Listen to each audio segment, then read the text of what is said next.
Hello, it's Tuesday the 7th of March 2017, just after 1 o'clock. Welcome to UK Column News. I'm your host, Brian Gerrish. With me in the studio, of course, Mike Robinson. And we're delighted to be joined by Mark Anderson from American Free Press. So Mark talking to us from the US of A. We're also joined by John Devine, assistant editor of Awakening News. And John is going to be speaking to us from Canada. So we're well across the Atlantic. Yes. I was just going to say it's almost spring-like here today. Is it? Hence my shirt. I was a bit grumpy yesterday, but I decided to just brighten things up today before we hit the real news. Yes. Okay, well, we're going to begin with the Inditer magazine. This is a Swedish publication. It's run by Professor Marcello Ferrada Dinoli. He's formerly a research fellow at Harvard Medical School. He's the founder and chairman of the Swedish Professors and Doctors for Human Rights, and he's editor-in-chief of this publication. Now, they have published this article, Swedish Doctors for Human Rights denounce White Helmet's video macabre manipulation of dead children and staged chemical weapons attack to facilitate a no-fly zone in Syria. Quite a long title, but nonetheless, I strongly recommend you read it. He's saying that an examination of a White Helmet's video conducted by Swedish medical doctors and specialists in various fields, including pediatrics, have revealed that the life-saving procedures seen in the film are incorrect, in fact, life-threatening, or simply fake, including simulated emergency resuscitation techniques being used on already lifeless children. And he's saying that central to the PR campaign and just prior to the Oscar award ceremony, Human Rights Watch had published a retrospective report on February the 13th, 2017, which focused on spurious accounts of chemical attacks on the recently liberated city of Aleppo. They talk about the footage in the aftermath of the attack provided at the time by none other than the White Helmets, and they've got some quotations. Now, before I read out the quotations from the doctors, I will just say that if you do go and look at this article, there's a link to the original video clip there. It is quite a harrowing video, and so I say this with that in mind. So they're quoting, for example, Dr. Leif Elinder, a known Swedish medical doctor, who said that after examination of the video material, I found that the measures inflicted upon those children, some of them lifeless, are bizarre, non-medical, non-life-saving, and even counterproductive in terms of life-saving purposes of children. Then Dr. Lena Oske, a Swedish medical doctor and general practitioner, if not already dead, this injection would have killed the child. Now, she's speaking about one part of the video where a large hypodermic needle is plunged into the chest of what appears to be a lifeless baby.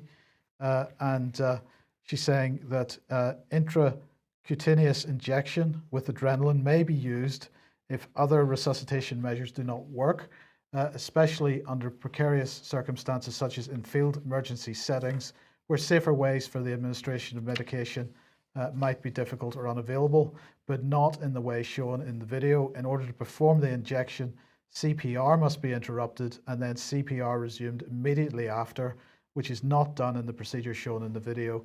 The technique is simple. She describes the technique, and so it goes on. Now, this is quite significant because this is, for the first time, comments from the medical profession itself about the activities of the White Helmets in Aleppo, and so I do recommend that people go and read that and perhaps take it a little bit further with their own so-called representatives. Truth coming to the surface. This is the important part of it. Of course, we should not forget Yemen, and let's bring Priti Patel back on screen. Now, she is calling on the international community to improve the global response to humanitarian crises. We've been mentioned this a couple of times over the last couple of weeks because they keep producing little infographics and news stories to try to keep this in people's minds. She's saying that the UK is leading the charge in response to humanitarian crises by stepping up support and is urging others to do the same before it's too late. She said that she's setting out a 5-point plan to deliver a more effective global response to the unprecedented number of crises that the world currently faces. And she's saying that drought and conflict in various countries are pushing families to the brink of starvation and so on. Here's what she said: the world faces an unprecedented humanitarian challenge, and the warnings are growing louder each day. More than 20 million men, women, and children face the real risk of dying from starvation in the next 6 months because of relentless war and drought. British people can be proud that their support in saving lives by providing food, clean water, healthcare, protection, and shelter. The world looks to Britain, she said, in times of crisis to lead the response. While we've stepped up our support, we alone cannot avert these crises. Other countries and international bodies must act. Well, you know, as we've mentioned many times before, Brian, she continues to push out this rhetoric. But of course, everywhere that UK aid money is going is exactly the places that are suffering from these so-called humanitarian disasters. And yet the UK aid money doesn't seem to make any difference. The reason I really wanted to bring this back on screen is just to say once again, keep Yemen in mind, because she is saying that we've got to stop these wars and conflicts on one hand, but on the other hand, she is encouraging Saudi Arabia through her and her government's actions to continue bombing in Yemen. So we must keep Yemen to the forefront of our minds, I think. Yeah, so we've got Yemen, and of course we've got NATO and principally the European Union ramping up military spending and military manoeuvres in Eastern Europe. So it's all towards war. Yeah, and as somebody in the chat box has said, UK aid bombs, we could describe them as. Yeah. This is nothing to do with aid, and it's all about intervention. And I just noticed before we came on air, somebody sent me over an RT article, again, talking about the white helmets and sort of what the RT was describing as sort of under the covers funding from them, a special fund that Amber Rudd manages. And, you know, we've got to ask questions about what this money is being used for. Yeah. Okay, let's bring Mark onto the program now. Mark, you've published this article in 21st Century Wire. This is, I think, related to your book that's forthcoming on the weaponization of the news. Give us some idea of what you're saying here. Well, a concise description of this, I hope I'm coming through okay, Yeah. is that this is about the history of fake news and what I call weaponized news in my upcoming book, Weaponized Media. And the title of this article is Nothing New, Fake and Weaponized News Has Long Haunted Our War-Weary World. And what I'm outlining here as a focal point is the New York Tribune editor, Horace Greeley. And it's interesting when you look back, guys, how the media that we're experiencing today is really a continuation of how much of the media has been since the 1860s. I'm speaking mostly of American media. It's hard to do a comprehensive view of all media that far. But I was surprised to find out just how weaponized and often fake the news was going back at least to the 1860s. And at that time, Horace Greeley of the New York Tribune was instrumental in starting the Civil War, what's called the Civil War. Even referring to the South and the need to fight the South, he said, "We are at war with these pestilent leaders." And he urged heavy and instantaneous blows at Maryland and Virginia at a time when Abraham Lincoln hadn't even totally formed the Northern Army yet. So the press has been at the forefront of war oftentimes. And I also talk about William Randolph Hearst and Joseph Pulitzer battle between each other to see who could get us into the Spanish-American War the quickest. And so the article basically sums up at 21stcenturywire.com, that fake media, pro-war media, weaponized media has been haunting the United States, to a very large extent since the 1860s, and this is what I'm emphasizing. Okay, and let's follow that up with this one. This is CBC News in Canada, and this is a fantastic article. Mark, trust in the media is sinking, and it's time to act. It's time to act, and this is from somebody called Neil MacDonald. And the point that he's making here is that anybody can call themselves a journalist, well, this looks like ultimately a sort of reverse Leveson going on here, where instead of sort of recognizing the reality of the standard of reporting by the mainstream media. We're simply going to attack the alternative media, which in many cases is doing a better job than the mainstream media at the moment. Yes, one of my concerns, and I think you guys share this concern, is that all the chatter about fake news and all these things could end up leading to where we'll create kind of a bar, just like lawyers have to pass the bar. Suddenly there'll be some kind of panel, some sort of standards where to be a journalist, you'll have to measure up to certain standards. And those standards could even be along the lines of opinion and ideology and belief. And so we run the risk of the mainstream media closing ranks and saying, okay, if we're going to sort out who's a real journalist and who isn't, we have to have a approves journalists and licenses journalists. And that's what this Canadian columnist is suggesting here in this article, that like a lawyer, something like that, you'd have to pass the bar to be a journalist, adopt certain standards, adopt a certain credo, who knows, maybe even take an oath. He's trying to separate the wheat from the chaff in favor of the mainstream media. And this might not be a dire threat right now, but it's something we need to keep an eye on. A journalist needs to be that unique person in society that is free of these kind of arbitrary standards and licensing, and can devise an independent narrative. Otherwise, lock the narrative into the same mainstream mold, and independent journalism would go down the tubes. So this is a snare, a tripwire that we need to be cautious of. The main way to get good journalism is to simply be diligent and do good work and provide independent choices for the news consumer, and avoid a licensing process, avoid a standardization process.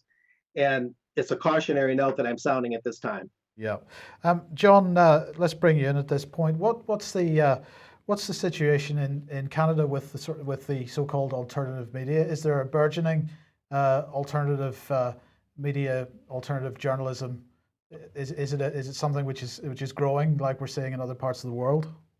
Well, we became part of that group, and we tried to make ours grow, and we've been kind of feeling around, but yeah, we could be doing a lot better. Just wanted to go back to what Mark was talking about, the history of journalism and whatnot in the book he's writing. Up in Canada, there's a serious question that's got to be asked in the Truth and Reconciliation Commission, which identified well over 90 violations of Indigenous children and orphanages, and that's over the last century. And I'm asking, where was Canada's media for the last 100 years? Like, is it possible that there was thousands and thousands of Indigenous children killed and vanished, and nobody knew anything about it up until recently? It certainly brings a cloud over the history of our journalism too. Indeed. Well, the children, of course, is a very special subject, wherein we are seeing time and time again in UK and over a period of years, such as you're describing, John, that even when individual journalists researched aspects of a case, an editorial decision was made that the story ultimately wouldn't be published. So there is some form of control going on through the media or over the media, and that certainly extends back to newspaper articles going back to the early 1900s and earlier. Agree. Well, of course, the news media responsible for giving the likes of Tony Blair a voice continuing to do so. This is New York Times from a couple of days ago. Tony Blair saying that he's against populism, that the centre must hold. He says, outrage is easy, strategy is hard. Outrage provides necessary motivation, but only strategy can deliver victory. And he goes on about populism, rightist populism, alt-right this, alt-right that. Dynamics are splintering the left too, however, the same types of dynamics. One element is aligned with the right in revolt against globalization, but with business taking the place of migrants as the chief evil. He said they agree with right-wing populists about elites, although for the left, the elites are the wealthy, while for the right, they are the liberals. And basically, well, he ends by saying the progressives must reach across the party divide, making a virtue of non-partisanship. Those who feel dispossessed within existing party structures should make common cause and do so unashamedly. This is exactly what those of us are trying to do in Britain, who are making the case for staying in a reformed European Union. The politics of the progressive centre has not died, but it needs reinventing, re-energizing for the liberal democracy to survive and thrive. We must build a new coalition that is popular, not populist. So he's pushing quite a dangerous idea that liberalism should essentially reorient itself as a globalized, pushing for globalized liberalism in opposition to populism that's represented by Brexit and, at least in the minds of the mainstream media, represented by Brexit and Trump. And he's aiming to create what we might call an alt-left. Some people are already using this term in the mainstream media. And so what we're talking about here is continuing to polarize and push people to the extremes. And we're seeing this, I think, with Blair. We're seeing with Obama deploying people in the States against Trump. Brian, we've been warning that civil unrest has been the sort of agenda, the policy that they want to push for. And I think we're seeing this being driven at the moment and particularly through the mainstream media. I certainly think that's the case, Mike. And the other thing we can see if we look at from a variety of different directions is the fact that we've got this integration going on of the police and the military, Europol being classic, but we're now starting to see other indications which we'll have a mention of later in the news today. And we mentioned Obama there. Let's just bring this back on screen, because of course the anti-Trump message is being driven through the OFA, who claim to be committed to mobilizing and training the next generation of progressive organizers and leaders, because real lasting change doesn't happen on its own. It requires a program, it requires organizing, it requires people like, they say it requires people like you, grassroots people with chapters in neighborhoods across the country. Now, of course, OFA is organizing for action. It's absolutely come out of the Obama 2012 and 2008 election campaigns. It's got the same staff. And Tony Blair absolutely working with Obama on this. It's a job to know what to say, isn't it? Well, it is. So, Mark, I mean, what sort of recognition is there in the States that it is Obama? Because it is starting to break out into the mainstream media. But what recognition is there that it is Obama that is driving a lot of this anti-Trump rhetoric at the moment? There's some.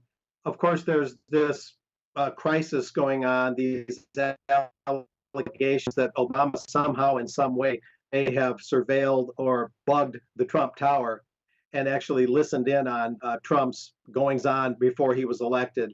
I don't know how true that is. That's something still being fleshed out. I would say the awareness is there, but it could be greater, in as much as this is sort of Saul Alinsky meets the money of George Soros and then moves forward.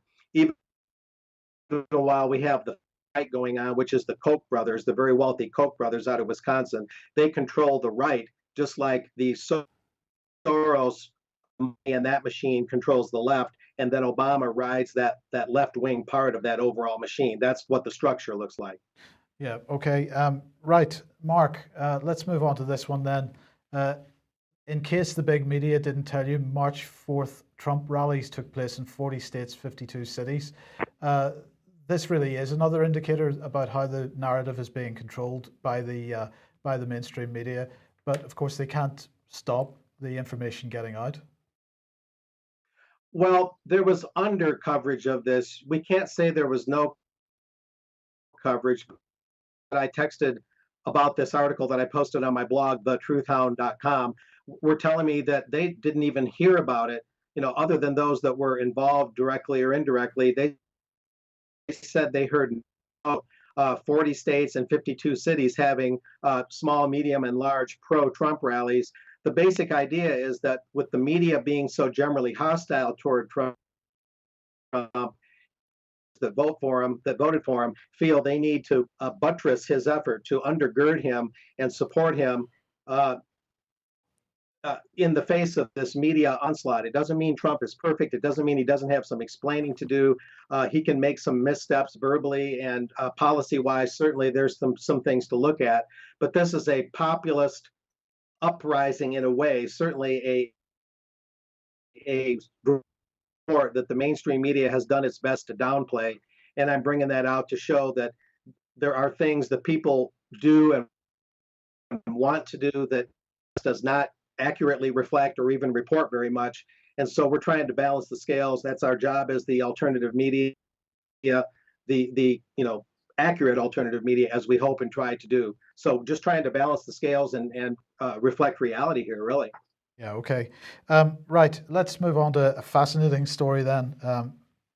The BBC are driving this story, really. The BBC are claiming that Facebook failed to remove dozens of sexualized images of children from its platform. Now, this has been going on for a very long time. There are many closed groups on Facebook which are by invitation only, which seem to hint from their names that they are containing this type of content. But the BBC is saying that they carried out an investigation into this. They said that they used Facebook's report tool to notify moderators of over 100 images which were hosted inside pages explicitly for men and with an interest in children. The images were of under 16s. They were in highly sexualized poses. The Facebook groups had names like Hot XXX Schoolgirls and things like this. They contained stolen images of real children and an image that appeared to be, well, they particularly mentioned an image that appeared to be a screenshot of a video of child abuse. They said that Facebook removed 18 of the images on notification and that they received automated messages for the others stating that the other images did not breach community guidelines. The BBC asked Facebook for an interview, and Facebook's UK Director of Social Policy, Simon Milner, initially agreed. But this was where it gets a bit strange, because he asked for examples of the photos. Now, he is a technical person, he's working for a tech company, and so when he asks for examples of the photos, I imagine that what he meant was, could you send me links to the photographs that you're talking about?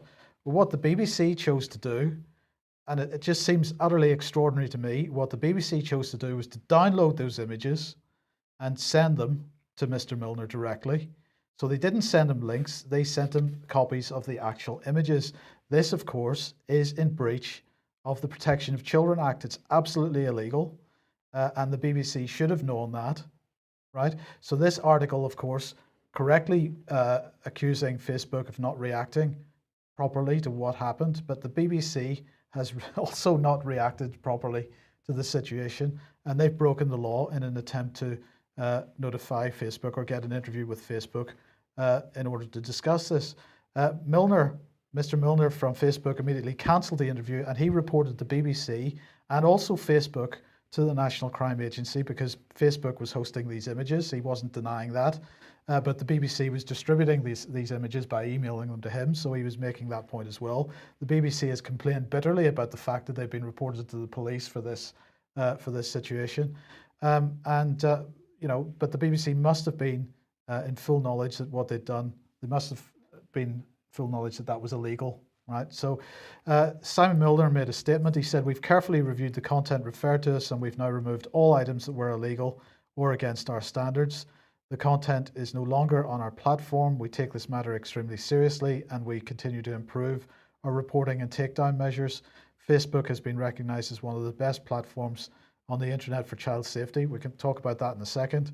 "It is against the law for anyone to distribute images of child exploitation. When the BBC sent us such images, we followed our industry standard practice and reported them to CEOP, the Child Exploitation and Online Protection Centre. We also reported the child exploitation images that had been shared on our own platform. This matter is now in the hands of the authorities." Now, Brian, I don't know what you think of that, but I find it absolutely extraordinary. Well, I think what we've got there, Mike, is yet another example of the rank hypocrisy of the BBC, because we can come back to the fact that when we alerted the BBC to the abuse of young teenagers at Oxford and Cherwell Valley College, their reporter was going to report, then said that they weren't going to report. They'd been pulled off the case by an editor after they had spoken to all the authorities which denied the abuse. And of course, the BBC journalist didn't speak to any of the youngsters that have been victims of the abuse. In fact, the BBC tried to accuse the UK column of controlling those highly vulnerable victims. So that was pretty unpleasant. But my mind is also drawn to the BBC that a few years ago was bigging up the adoption of children under a program called Children Wanted. And basically, they had a catalogue produced by the BBC which contained facial images of very, very young children. I described it as like a catalogue of puppies. And when we asked the BBC whether these were children who'd been given up by their parents voluntarily, the BBC got very squeamish and referred me to a lady, consultant, who basically said, well, no, almost certainly some of those children had been taken from their parents by the state. So the BBC a little bit too close to very young children taken away from their parents, failing to report on child abuse, and now they're trying desperately, I think, to get some of the moral high ground. This is hypocrisy. Well, they've blown that, but also hypocrisy on the case of Facebook themselves, because they're suggesting they are the one of the best platforms on the internet for child safety. I don't think Facebook has been recognized for that. There are quite a number of private groups on there where sharing of this type of imagery is taking place. I believe that the image that was a screenshot of a video of child abuse also contained an overlaid request for more images of a similar type. So this is going on. And of course, Facebook, the first to jump on, or one of the first to jump on the whole fake news meme. And they said they were immediately going to rewrite their algorithms to try to identify fake news. But I don't see too much evidence, and certainly nothing from Simon Milner's statement, that suggests that they're going to take the issue of this type of material on Facebook seriously enough that they're going to stop presses, as it were, and rewrite their algorithms to deal with this. So incredible. Of course, this situation going on in Ireland as well. This is the Irish Examiner newspaper following a government decision to lock witness statements into a state investigation into child abuse away for 75 years.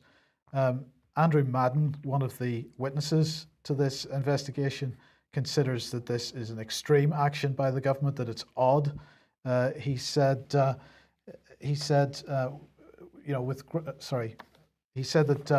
it's really a personal decision, but 75 years is a lot of time not to publish this. I find it quite odd that the records would be withheld for this long. Well, of course, if what's going on is a cover-up, then it's perhaps not surprising. Well, it's ideal because you want people dead. And last night I had a conversation with one of the survivors, the abuse survivors, that's been talking to our British investigation into child abuse, the IICSA. And of course, one of the things is that we're now learning this is going to be 5 years or 10 years, dragging on, people getting more and more tired, their memories failing. This is how you conduct a cover-up. Well, the locking of records is not unique to Ireland because, of course, as we highlighted several years ago now, actually, Beechwood, Melanie Shaw's, the residential home that she was in, the records there have been closed for 75 years as well. Yes, so absolutely. This is an exact parallel, and this formed one of many records. So it wasn't just Beechwood that had been closed. A researcher discovered that virtually every children's home in the country had suddenly got these enormous lockdowns. So it could be 50 years, 60 years, 75 years. There's only one answer. We're covering up the abuse of children. John, in Canada, they've been covering up the abuse of children, but as well as that, there's a problem with the judiciary and the legal process in general.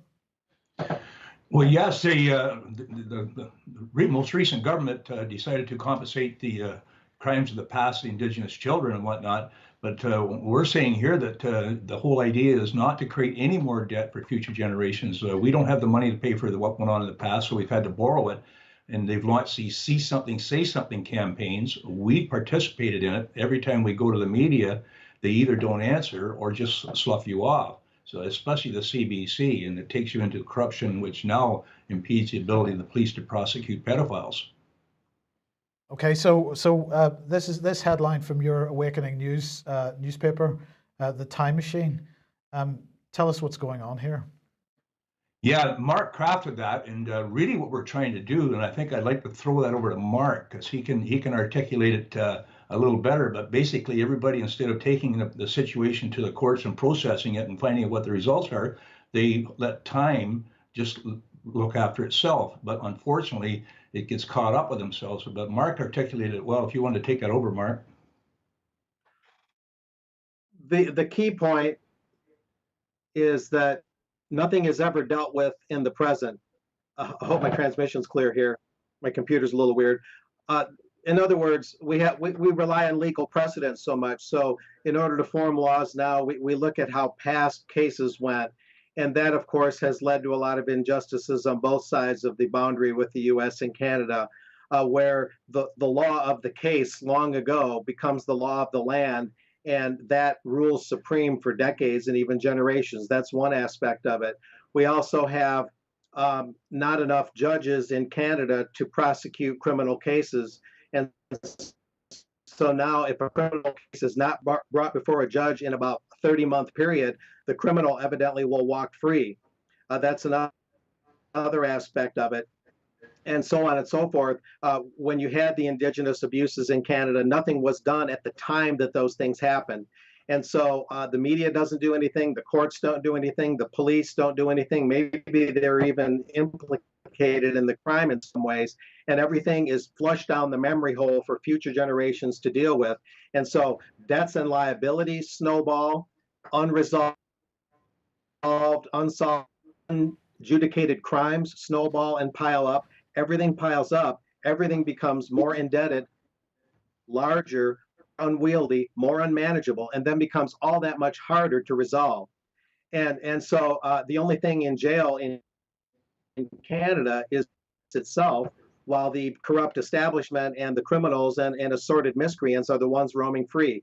Justice itself is the only thing in jail in Canada, oftentimes. Of course, much the same could be said of the US, but that's the fundamental bind that Canada is in. And the time machine is a metaphor for always putting things off, always flushing things down the memory hole, never dealing with things in the present tense, like you guys mentioned. Ireland locking away records for 75 years, and the Melanie Shaw case, records being locked away. Allow people to die, allow time to just spin away forever and never actually resolve the problems that confront our societies. Well, that's absolutely right, because of course the child abuse inquiry that's going on in England and Wales, the one that's going on in Scotland, this is all about historical events, as if this has stopped in the meantime, and of course it hasn't. Yeah, and the other bit we need to mention, of course, is that it's basically only, the investigation is only against authorities. So a corporate body, as it were, is found guilty. No individuals actually being taken on and prosecuted as a result of this. So it's the body which is found guilty, which then apologizes, and then there is a meager payout to the abuse victims, pitiful sums of money considering what many of them have been through. And then, as you say, the whole thing drifts into the long grass as if it is not going on today. And the reality is absolutely that the abuse is going on today, and we need to bring the abusers to book. Somebody in the chat box saying, what child abuse inquiry? And of course this is a valid point, because not only are they only dealing with historical events, of course this inquiry is going on and it's being almost unreported. Almost unreported, but we can report that we found it fascinating that apparently the Royal Sun Alliance and Zurich insurance companies are part of this child abuse investigation. We should remember that one insurers was responsible for trying to blackmail a local authority in North Wales to keep quiet when it was discovered that abuse had taken place. And now we've got the insurers sitting in, and of course they're sitting in because ultimately the risks to them, the financial risks, are vast, particularly if the victims were actually paid realistic sums of damages. For me, that's £1 million for many of these youngsters, because their whole life, their whole working life has been ruined.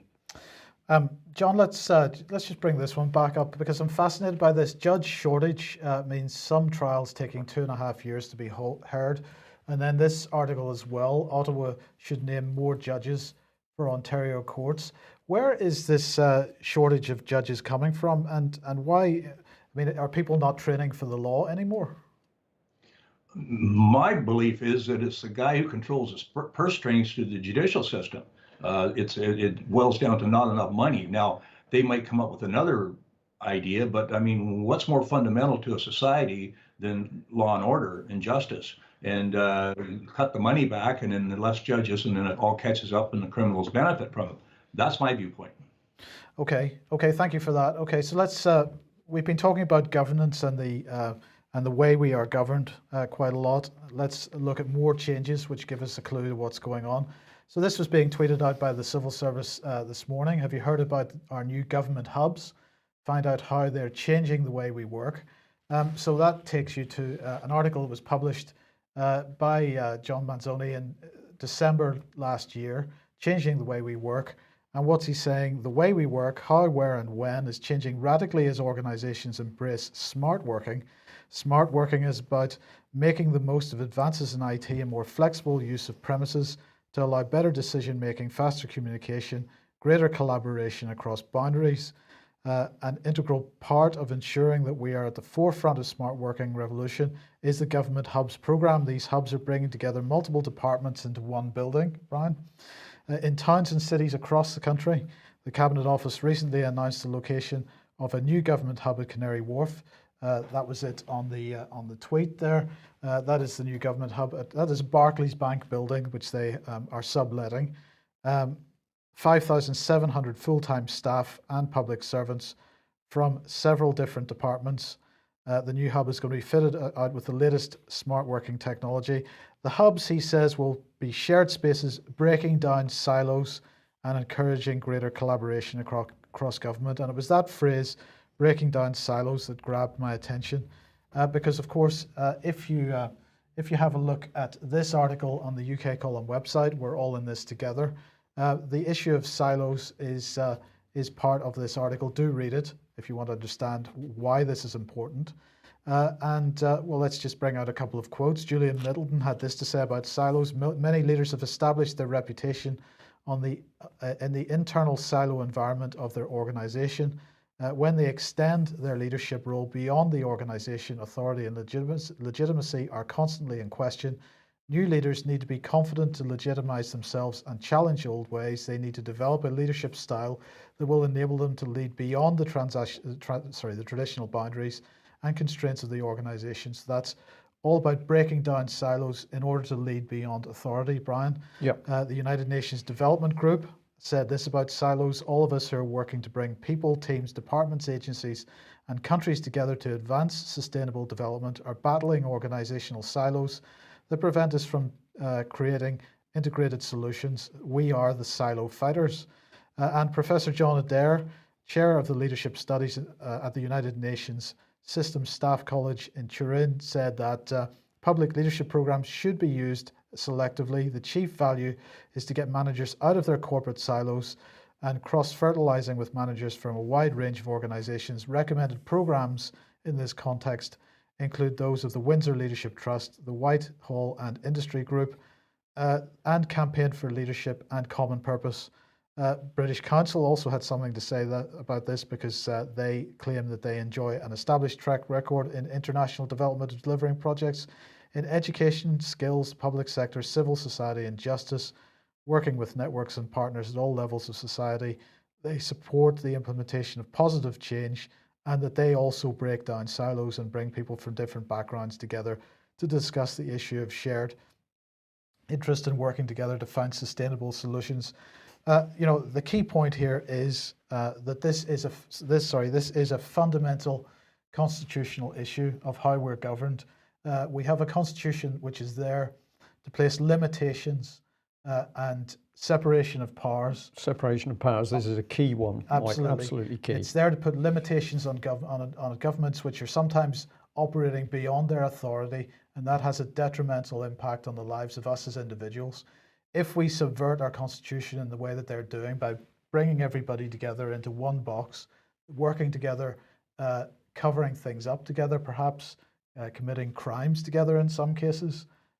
This is not beneficial to the lives and livelihoods of us as individuals. This is the dictatorship, Mike. This is how you build the dictatorship. An issue in Canada was called the Courts Challenges Program. It was initiated when we wrote the Constitution in the 80s. In 1998, they canceled the Courts Challenges Program, and now the governments, municipal, provincial, federal governments, have nobody, unless you're really wealthy, you're only going to launch a challenge. Everybody else sits back and watches constitutional violations. There's no mechanism because you don't have the money. So that mechanism there was to deal with instances of constitutional violations, is that correct? Yeah, I made application over a property issue. We were in the courts for 6 years before we heard a judge where a criminal was only allowed to be in the courts for 3 years, and he's let free. So we made application in regards to the length of time. And when I made the application, immediately thereafter, they canceled the program. Right. But I think I was exposing a tip of an iceberg about this land banking scheme that's been going on across Canada for a long time. And instead of admitting to it, they just cancel the program so nobody can approach the courts. Okay, well, there we go. Well, we're seeing it. It's what we do about it. And of course, the start is to show other people exactly what's happening and to spread the word. Exposure does immense damage to what they're building. Yeah. Now, just a quick reminder, tomorrow is the budget 2017. So Philip Hammond will be there telling us what a great job he's doing and what's going to happen to us tax-wise and what else economy-wise. But we've got Justin Walker will be with a team of the British Constitution Group, Parliament. They'll be down at the Green here, just to the south of Parliament at 11 o'clock tomorrow. And there's some very good leaflets being handed out from the British Constitution Group, of which the thrust is the fact that our MPs are completely lying about the shortage of money. They're lying about the creation of money. And of course, none of the MPs will talk about the Bank of International Settlements and how the world monetary supply is controlled by a very small number of people. So if you're London area and can get there. That's College Green, Westminster. College Green, sorry, yeah, it had escaped my mind there, but it's the Red Arrow is the thing. This is usually where the press and the media go, so it seems a good place for the British Constitution to go to hand out leaflets, maybe talk to some of those journalists and see what they do and do not know. And we're also advertising, of course, that we have a huge space now booked for the 22nd of April up in Nottingham to bring people together to share ideas. This is not about sitting, listening to talks. This is about workshops. This is about groups of people getting together to teach each other what they are doing in order to counter this dictatorship that's coming into place. So please get there if you can. Ian Crane will be attending Nottingham, but he's also got his own event, AV8, coming up on the 19th, the 22nd of May. There are only, there are only 40 tickets left. So if you want to attend that event, you need to get online and get your ticket booked pretty quickly. But a lot of people saying to us, we understand that something very serious is happening in the UK and indeed many other countries overseas, but what we need to know is how we deal with it. And that Nottingham event is all about that. It's bringing people together who are out there tackling the authorities. They are tackling the courts. They're out there on the ground. So do come along and join us. Right, let's get on to the subject of serious matters of the continuing demise of Britain's military. We say that Theresa May and Michael Fallon, Defence Secretary, are utterly lying when they suggest that Britain is disengaging from the European Union. We have pointed out that actually there is massive movement towards integrating British armed forces into an integrated EU system, and that includes the French taking over Britain's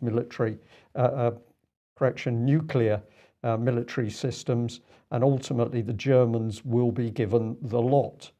But let's have a look at. Just go ahead.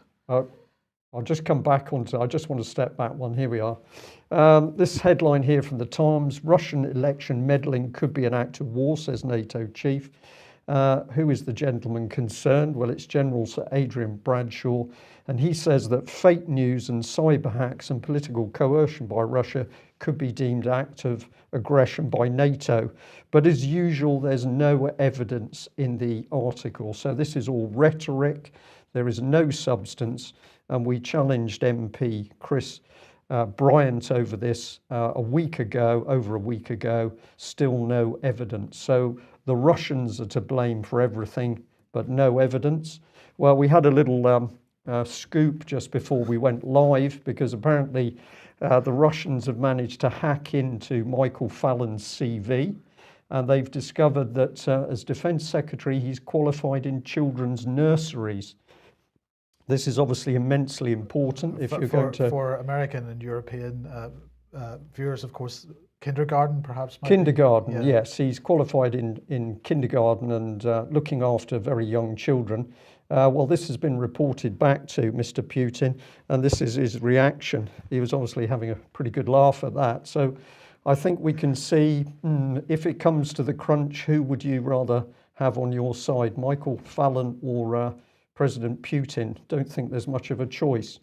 But this is the reality here. This is breaking surface. So we've got Breitbart here saying that the French president is pushing for outside a UK to be included in the EU army. That is slightly incorrect, because it is not a European army, it's integrated forces. And this is the sort of comments. It's saying that the Guardian newspaper is reporting that Brexit will be followed by a push for greater defence integration. There is no Brexit.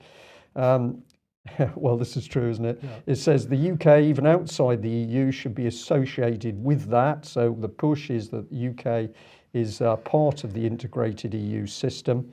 And they've set up a new control HQ, MPCC, which the EU is crowing about, and the UK is already involved in that.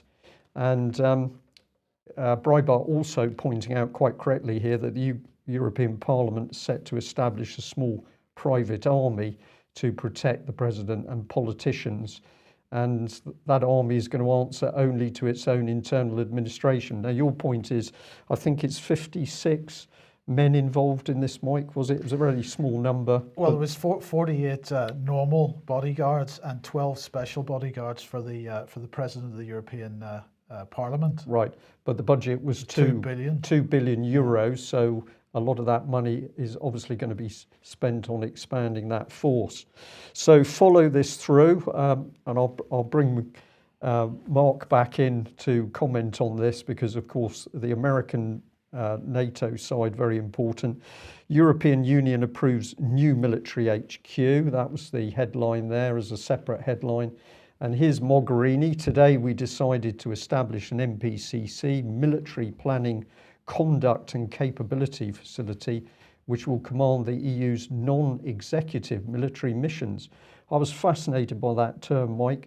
What exactly is a non-executive military mission? It's almost like the boys are off doing what they want to on their own with no executive control, but they've got a certain pride. Mogherini says the EU has a certain pride in the agreement. Yes. That they're creating a private army.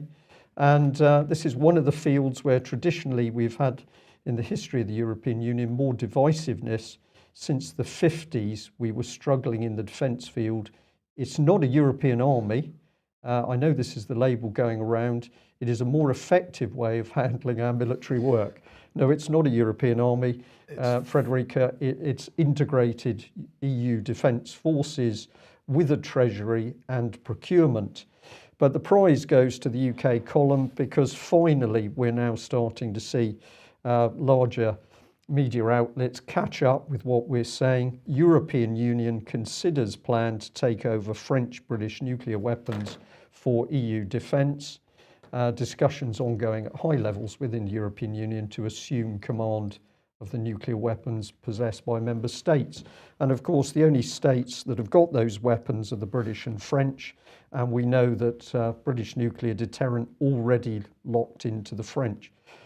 This is unbelievably serious. I think the problem is, Mike, that we have gone so far down the path of integrating British and particularly French forces that Theresa May, Fallon have got the problem of how they lie to the public in order to achieve separation.